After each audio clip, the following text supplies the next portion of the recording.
Shalom.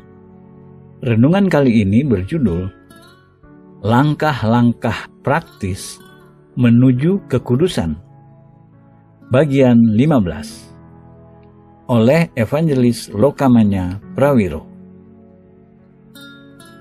Kita sudah membahas bahwa Allah kudus dan oleh karena itu ia mensyaratkan kekudusan pada umatnya. Meski tampak mustahil untuk mencapai kekudusan, kita belajar kabar baik. Allah sudah membuat persediaan untuk kekudusan kita. Dan persediaan itu datang pada kita dalam 7 aspek. Yesus Kristus, salib, Roh Kudus, darah Yesus, firman Allah, iman kita, dan perbuatan-perbuatan kita atau tindakan-tindakan yang kita lakukan untuk mengekspresi iman kita. Kita juga sudah melihat bagaimana persediaan Allah bekerja dalam hidup kita dengan cara-cara praktis. Tindakan-tindakannya mewakili kita mulai dalam kekekalan dan pindah ke dalam waktu.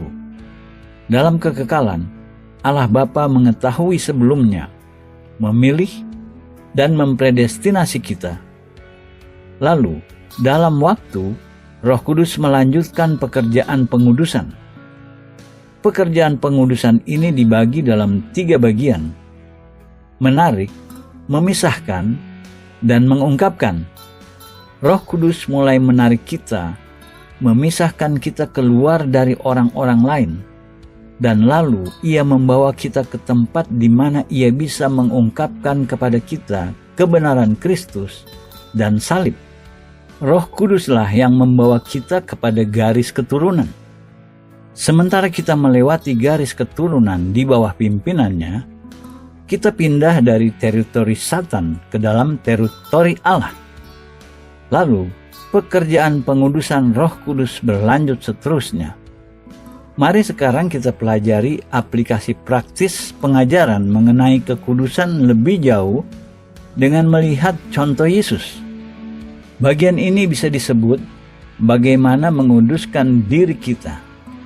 Kita akan meliput apa yang kita bisa lakukan secara praktis dalam merespons pada apa yang Allah sudah lakukan dan merespons pada apa yang Ia sudah sediakan bagi kita. Dalam pengudusan, seperti setiap aspek lain dalam kehidupan Kristen, Yesus contoh sempurna dan pola. Kita mungkin tidak menyadari bahwa Yesus sendiri dikuduskan. Kita menemukan pernyataan ini dalam Yohanes 10, di mana Yesus mendiskusikan dengan orang-orang Yahudi klaimnya sebagai anak Allah. Mereka berselisih dan menolak klaimnya, namun ia membuktikannya dengan menggunakan ayat-ayat Perjanjian Lama yang ia aplikasikan pada dirinya sendiri. Kita tidak akan mengambil waktu di sini untuk mempelajari seluruh latar belakang Alkitabiah kutipan Yesus dari Mazmur 82 ayat 6 dalam Perjanjian Lama. Sebaliknya, kita hanya akan mulai dengan pernyataan yang ia buat dalam Injil Yohanes yang mengutip ayat itu dari Mazmur. Kata Yesus kepada mereka, "Tidakkah ada tertulis dalam kitab Taurat kamu? Aku telah berfirman, kamu adalah Allah?" Jikalau mereka kepada siapa firman itu disampaikan disebut Allah, sedang kitab suci tidak bisa dibatalkan, masihkah kamu berkata kepada Dia yang dikuduskan oleh Bapa dan yang telah diutusnya ke dalam dunia, engkau menghujat Allah, karena aku telah berkata, aku anak Allah? Yohanes 10 ayat 34-36. Bapa menguduskan anak, Yesus, dan mengutusnya ke dalam dunia. Ini berarti Bapa memilih Yesus dalam kekekalan untuk tugas spesifik yang tak seorang pun di surga atau di bumi bisa lakukan. Setelah memilih Yesus, Ia menguduskannya, Ia memisahkannya untuk tugas itu. Lalu setelah menguduskan Yesus, Bapa mengutusnya pada momen tertentu ke dalam arus sejarah manusia untuk memenuhi tugas itu. Yesus pola sempurna. Bapa memilihnya, Bapa menguduskannya, dan Bapa mengutusnya. Mari lihat selanjutnya Yohanes 17, di mana Yesus berdoa untuk murid-muridnya. Tema ayat 16-19 adalah pengudusan. Mereka bukan dari dunia, sama seperti aku bukan dari dunia. Kuduskanlah mereka dalam kebenaran. Firman-Mu adalah kebenaran. Sama seperti Engkau telah mengutus aku ke dalam dunia, demikian pula aku telah mengutus mereka ke dalam dunia, dan aku menguduskan diriku bagi mereka, supaya mereka pun dikuduskan dalam kebenaran. Yohanes 17 ayat 16-19. Tolong perhatikan pernyataan Yesus dalam ayat 19. Aku menguduskan diriku. Bapa dalam kekekalan menguduskan Yesus dan mengutusnya untuk memenuhi tugas khusus. Namun pengudusan belum lengkap sampai orang yang dikuduskan merespon pada kehendak Allah dengan pengudusannya sendiri. Pengudusan Yesus karenanya belum lengkap sampai ia berkata pada Bapa, "Aku mengakui apa pilihan-Mu, mengenali tugas yang Engkau berikan padaku. Aku sekarang menguduskan diriku. Aku memisahkan diriku untuk memenuhi tugas yang Engkau kuduskan dan mengutusku ke dalam dunia." Mereview kebenaran-kebenaran ini, kita melihat bahwa proses pengudusan dimulai dengan Bapa dalam kekekalan. Selanjutnya, Yesus menguduskan dirinya sendiri pada Bapa dan pada tugas yang Bapa utus. Melalui tindakan-tindakan Yesus, kita melihat prinsip-prinsip. Ketika kita dikuduskan, pertama, kita merespons pada Allah Bapa, satu yang menguduskan kita. Dan kedua, kita merespons pada tugas yang Allah pilih untuk kita capai. Kita menekankan poin ini karena kita perlu melihat bahwa pengudusan tanpa tugas sering berakhir menjadi kegiatan keagamaan tanpa arti. Pengudusan menyiratkan dua hal, hubungan dengan Allah dan sikap terhadap tugas. Tanpa tugas, pengudusan tidak lengkap.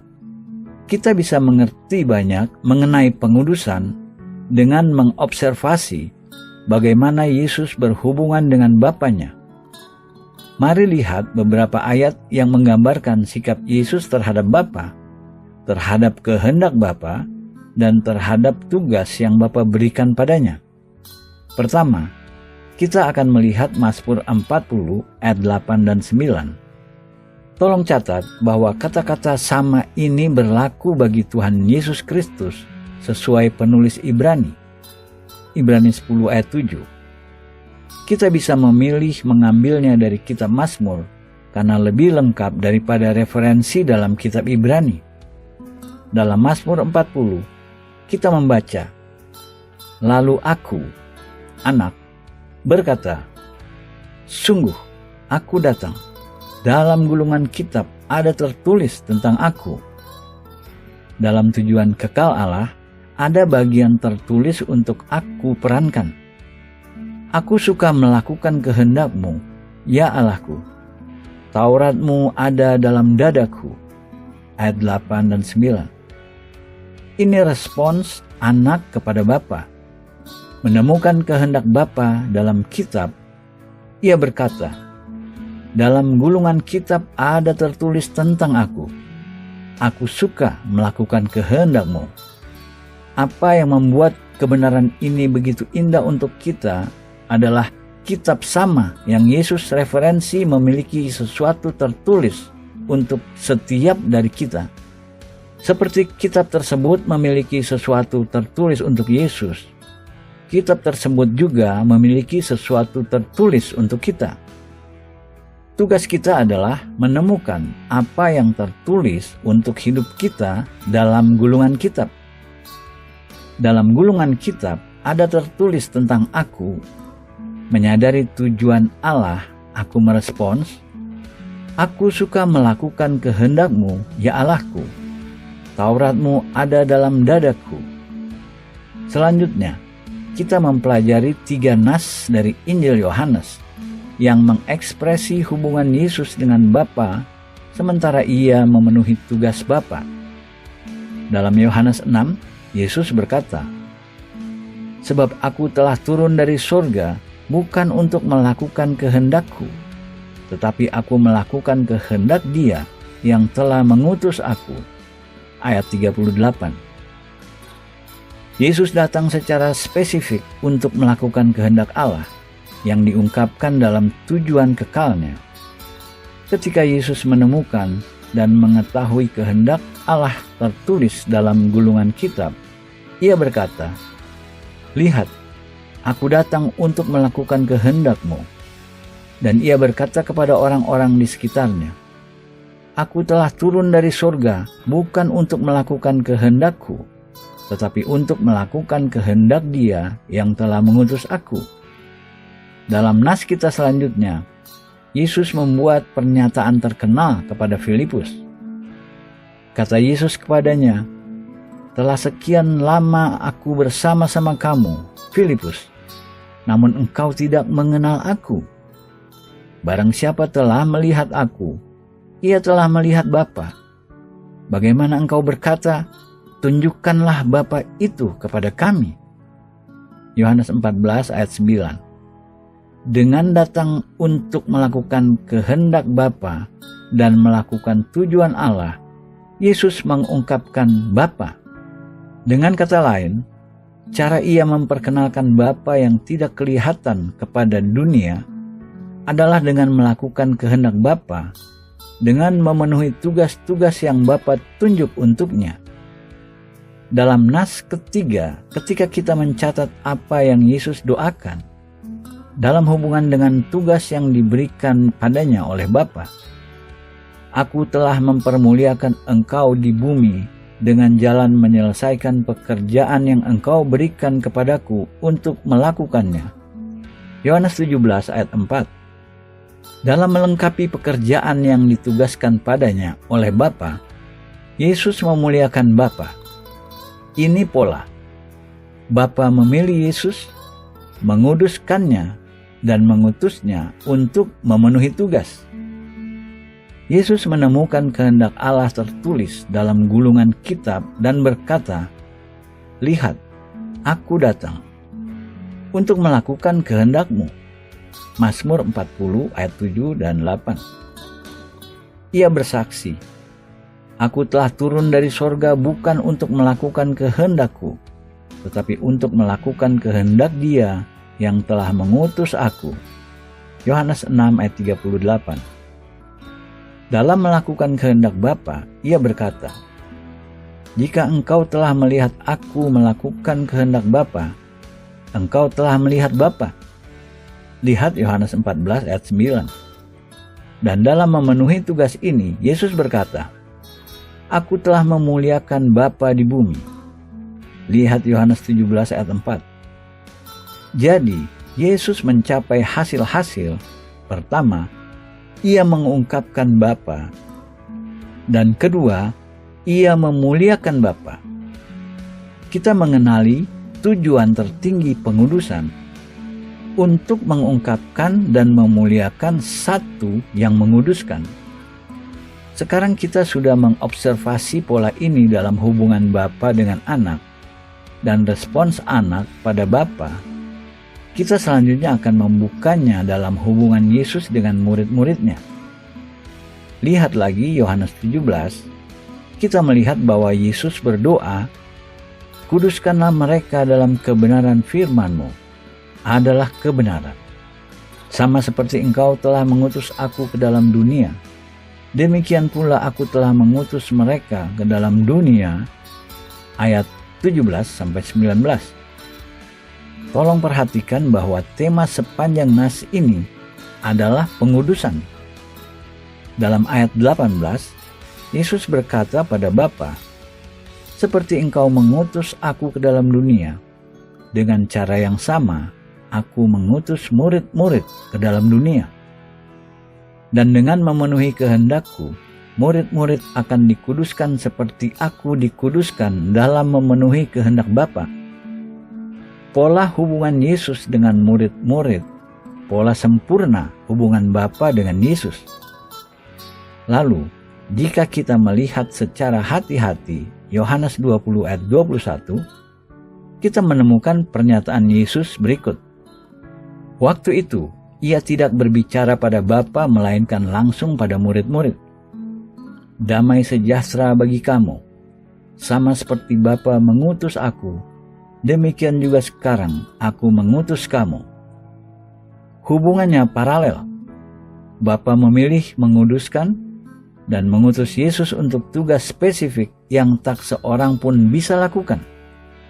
Di sini, dalam Yohanes 20, Yesus berusaha menyamai pola itu dengan murid-murid dengan mengatakan pada mereka, "Aku sudah memilih engkau, aku menguduskan engkau, dan aku mengutus engkau untuk memenuhi tugas spesifik yang tak seorang pun bisa lakukan."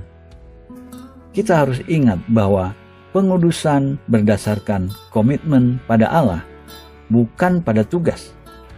Tanpa tugas, pengudusan berakhir hanya sebagai upacara tak berarti atau doktrin kosong.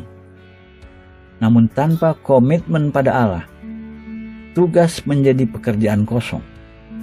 Kita akan melihat ayat yang mensyaratkan kita memberi perhatian cermat untuk melihat aplikasinya dalam hidup kita.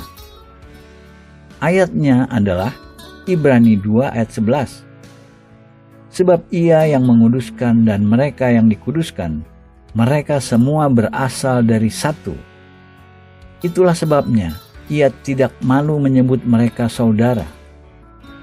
Ada 3 kelompok orang yang diacu dalam ayat di atas. Pertama, satu yang menguduskan. Kedua, mereka yang dikuduskan.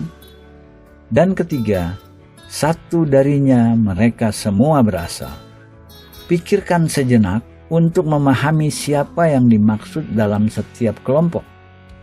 Siapa satu yang dimaksud sebagai Ia yang menguduskan? Hati-hati sebelum kita menjawab. Bisa Bapa atau Yesus? Jawaban yang benar adalah Yesus. Yesus adalah satu yang menguduskan murid-murid. Siapa mereka yang dikuduskan? Jawaban yang benar adalah murid-murid. Kita memiliki sisanya satu pribadi untuk diidentifikasi. Satu dari siapa berkata, mereka semua dari satu. Siapa satu itu? Bapa tentunya. Dari Bapa, Ia yang menguduskan dan mereka yang dikuduskan olehnya. Bapa menguduskan anak, anak menguduskan murid-murid. Semua keluar dari satu yang adalah Bapa. Namun ingat bahwa pengudusan Yesus belum lengkap sampai Ia telah merespons pada kehendak Bapa dan berkata, "Aku menguduskan diriku." Bapa, Engkau memisahkan aku, dan sekarang aku memisahkan diriku untuk tugas yang Engkau telah ungkapkan padaku. Dengan cara yang sama, pengudusan murid belum lengkap sampai Ia pada gilirannya berkata, "Yesus, Engkau memilih aku, Engkau menguduskan aku, dan sekarang aku menguduskan diriku padamu dan pada tugas yang Engkau punya untuk aku lakukan." Pola yang kita baru saja gambarkan masuk akal mengenai pengudusan. Bapa memilih, menguduskan, dan mengutus Yesus untuk suatu tugas. Yesus merespons dengan berkata, "Bapa, aku sudah menguduskan diriku. Sekarang aku akan memenuhi tugas," dan Ia memenuhinya pada salib. Yesus memilih, menguduskan, dan mengutus murid-murid untuk suatu tugas. Namun setiap murid harus merespons pada Yesus seperti Ia merespons pada Bapa. Murid harus pada gilirannya kembali pada Yesus dan berkata, "Yesus, aku mengakui Engkau sudah memilih aku. aku mengakui Engkau sudah menguduskan aku. Dan sekarang, aku menguduskan diriku untuk tugas kepada siapa Engkau mengutus aku. Sangat penting bagi kita mengerti pola ini dalam konteks tujuan akhir untuk pengudusan. Kita melihat dengan jelas bahwa memenuhi tugas, murid mencapai untuk Yesus apa yang Yesus capai untuk Bapa. Apa yang Yesus lakukan untuk Bapa? Ia mengungkapkan dan memuliakannya. Prinsip ini berlaku pada kita sebagai seorang murid. Ketika kita menemukan tugas kita memisahkan pertama pada Yesus dan kedua pada tugas. Lalu, ketika kita melakukan kehendak Yesus dan memenuhi tugas, kita mencapai dua hasil. Kita mengungkapkan dan memuliakan Yesus. Apa lalu tujuan akhir pengudusan kita? Mengungkapkan dan memuliakan Yesus. Kerap kali, Allah secara esensial berkata tentang umatnya di bawah perjanjian lama.